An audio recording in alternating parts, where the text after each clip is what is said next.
Poetry is catharsis. It's a lot of things, and many of those things are in debate, but it seems like pretty much everyone agrees that poetry is a valid way of purging fear and releasing emotion. I use poetry for cathartic reasons all the time, but this was the first time I had really dealt with my biggest fear. I knew I needed to confront head-on my fear of eternity. I have feared eternity since I first believed the word of God, and continue to fear it today. The idea that I will not end is anything but a comfort to me, and the facts of the peace and joy that will fully consume my eternity cannot seem to overpower the fears. So I wanted to deal with this fear. To do this, I wrote a poem which helped me clarify that eternity is not something to fear because it is as natural and present as gravity. Eternity is older than time because it is the transcendence of time. God transcends time, everything came from God, so everything is affected by eternity. And when I realized this, I more tangibly saw the cyclical nature of reality. However ugly, eternity is a good thing. So, here's a poem about everything. Bats in various circumstances.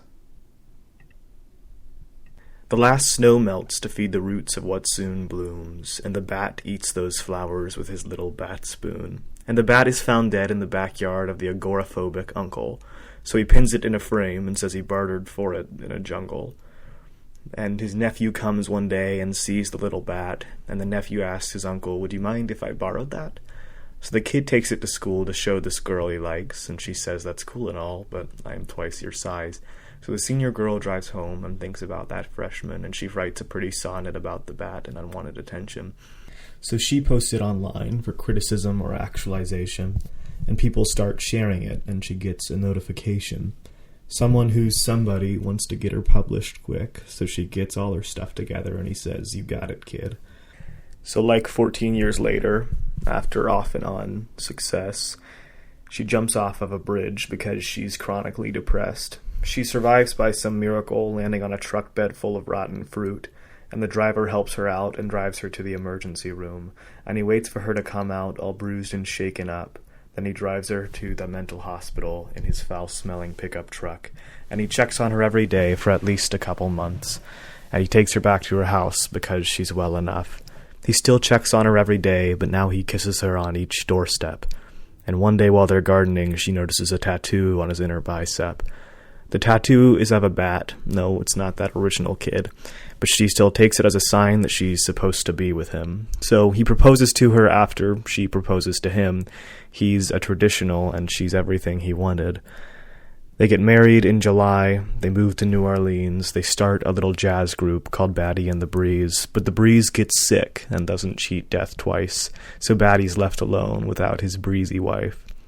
He takes a job in Queensland to get as far as he can from grief, but it's always been in his mind, and he sees her when he sleeps. So he cuts out little paper bats and hangs them in his trees and watches as they blow in the dry Australian breeze. And all the neighborhood children play on his front lawn, and he doesn't mind that they pretend he's Dracula. And after a while, it's a legend, the vampire of Menzies Street. So he serves them fresh cherry pie every Halloween. And one kid doesn't look so well and returns when October's through. He asks if the man has anything left, any more free food. So the man feeds the kid every day at 5, and eventually the kid moves into the house with bats strung up in pines.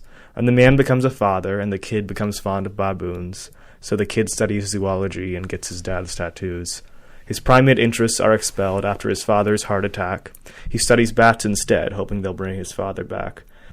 And all his research is compiled into a very large encyclopedia. And because he is a scientist, it's biodegradable. And when he dies on expedition to some foreign island, they bury him without a casket and throw his life's work in. And whatever decomposes from that exhaustive book of facts feeds the tropical flowers which feed the tropical bats. So something eternal echoes back from every kind of ending. Regardless of appearances, what dies is just appending.